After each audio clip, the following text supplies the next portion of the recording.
Kia ora te whānau, Grant here, and this week I've come across some awesome news, that being that the Te Reo Maori version of Moana is now available on Disney+. Now, if you're wondering what is the Te Reo Maori version of Moana, well, back in 2017, a project was put forward to create a new version of the movie with the same film, but with Te Reo Maori dubbed over the top. And the outcome of that was the Te Reo Maori version of Moana, which is really cool. If you're a Reo speaker, if you understand Te Reo Maori, watching that movie, listening to all the songs in Te Reo Maori is absolutely beautiful. So for those that don't know, Te Reo Maori is one of the official languages of New Zealand. It's not that widely spoken, nowhere near as widely spoken as English, but it is an official language, and up until a certain point in history, it was the only language in New Zealand. Right up until the English, the French, the Dutch, and everyone else turned up on New Zealand shores, it was the only language spoken. But unfortunately, since that time, since the early 1800s, the language has been on a decline,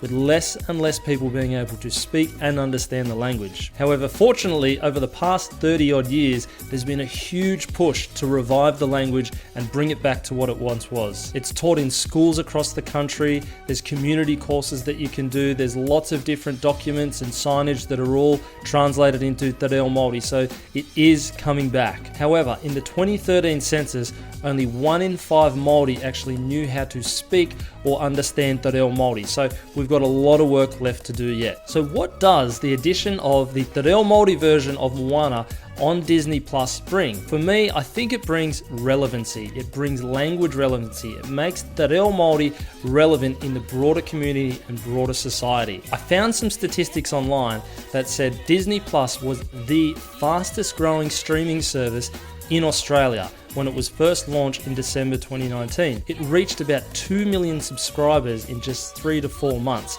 Now, there was no data on the New Zealand subscriptions, but given that Australia and New Zealand piggyback each other and a lot of these sorts of metrics, I'd say that New Zealand had a very high uptake as well. And that will become a key driver in building language relevancy. For our kids, our tamariki, being able to see Te Reo Maori alongside pop culture really helps to bridge that gap between those two worlds. For them, they're able to start to see that Te Reo Maori is normal. It's not just confined to our culture and to our people. It is a national language of New Zealand, and it has just as much relevancy and just as much validity as English. So if you want to check out the Te Reo Maori version of Moana, jump over to Disney Plus, get signed up to the app and get watching. Kia ora.